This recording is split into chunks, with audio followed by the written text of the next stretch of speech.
আমাদের সাথে রয়েছেন জনপ্রিয় অভিনেতা ইরেশ জাকের এবং ফিমেল ফোরে কিন্তু তিনি রয়েছেন, এটা একটা চমকই বলা যায়।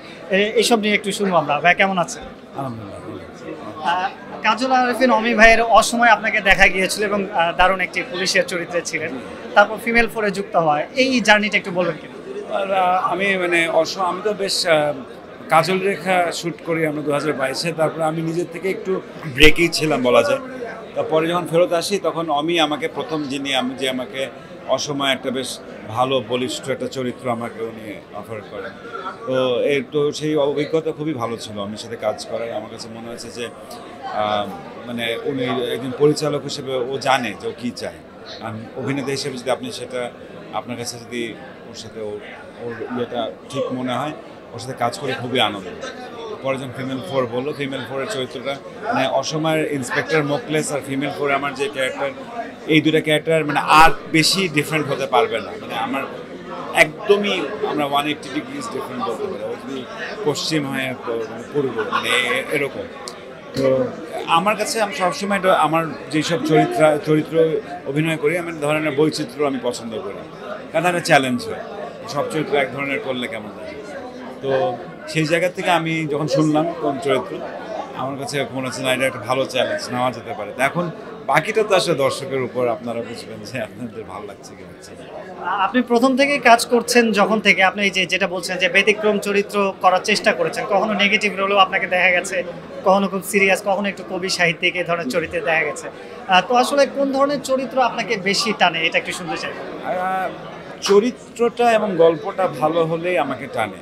জনরাটা আমার জন্য ইম্পর্টেন্ট না। আমরা সোকল কমার্শিয়াল জনরাতেও আমার মনে হয় যদি চরিত্র এবং গল্পটা ইন্টারেস্টিং হয় আমার জন্য। আই থিঙ্ক আপনি যখন যে চরিত্র করবেন ফিকশনে, তখন আপনি কিছুদিনের জন্য হলেও আপনি আরেকটা চরিত্র আপনার নিজের জীবন থেকে সরে গিয়ে আরেকটা জীবনে ঢুকতে পারছেন।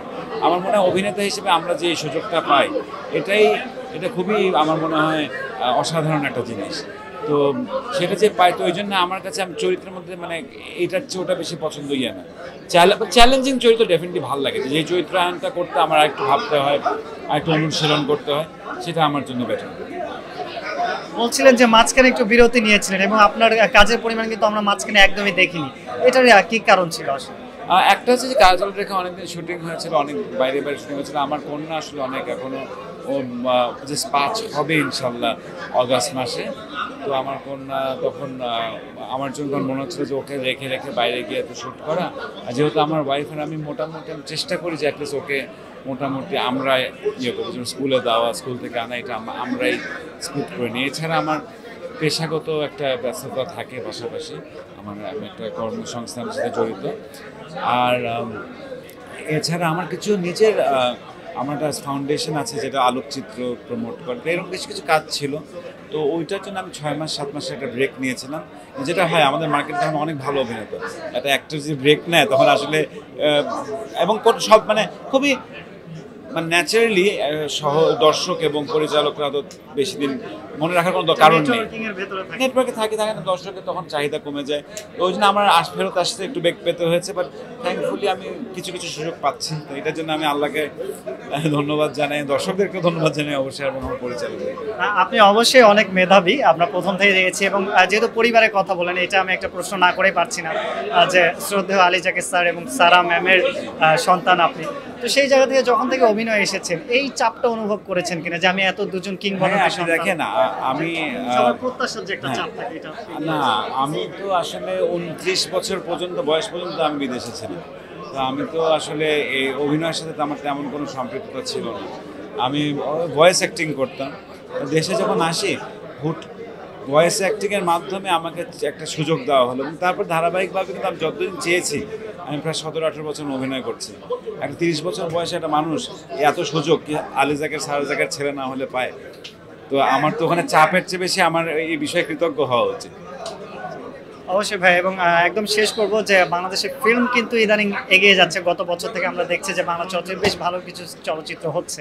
তো সামনে আপনার ফিল্ম নিয়ে কোনো প্ল্যান রয়েছে কিনা? আমার মনে হয় এগিয়ে যাওয়াটা, হ্যাঁ, মানে কথা হচ্ছে কিছু প্রজেক্ট নিয়ে। 2টা প্রজেক্ট এখনও পাইপলাইনে আছে, যেটা এখনও রিলিজের কোনো আমাকে চাই না। একটা প্রজেক্টের শুটিং হোপফুলি আমি অগাস্টে শুরু করব। আমি একটা ফাইনালাইজেশন হলে আমরা ঘোষণা দেবো। আর সুযোগ পেলে তো আরও করবো নিশ্চয়ই। কিন্তু আমার কাছে মনে হয় যে এগিয়ে যাচ্ছে, আমি এটা বাহবা দিই যে বাংলাদেশের মানের সিনেমা হচ্ছে, কিন্তু আমার মনে হয় সিনেমা হলের অভাবে আমরা হয়তো যেই ধরনের আরও সাফল্য আমাদের পক্ষে অর্জন করা সম্ভব, আমাদের মার্কেটের সেই সাইজ, তো সেটা আশা করি সেটাও হয়ে যাবে। সর্বশেষ একদম ফিমেল ফোর্স সম্পর্কে যদি দর্শকদের উদ্দেশ্যে, মাই টিভির দর্শকদের উদ্দেশ্যে কিছু বলা থাকে। আমরা তো চেষ্টা করেছি, অনেক গরম, তখন ওই সময় ঈদের পরপর ঠিক বিশাল গরম ছিল, গরমে আমি তার দিন বাকি ক্রু 12 দিন শ্যুট করেছে। সেটা শুধু ওই দৈহিক পরিশ্রম না, মানসিকভাবে আমাদের সৃজন মানে অমির আছে, ওর যে সৃজনশীলতা যতটুকু দেওয়ার চেষ্টা করেছে, বাকিটা তো দর্শকের উপর, ওনারা যদি এনজয় করেন তাহলে তো আল্লাহর হাজার শুকর। মাই টিভির দর্শকের জন্য, সবার জন্য অনেক অনেক ঈদের শুভেচ্ছা। সুস্থ থাকুন এবং সুখী থাকুন এবং ভালোবাসাপূর্ণ পরিবারের সাথে, বন্ধুদের সাথে সুন্দর ঈদ কাটান।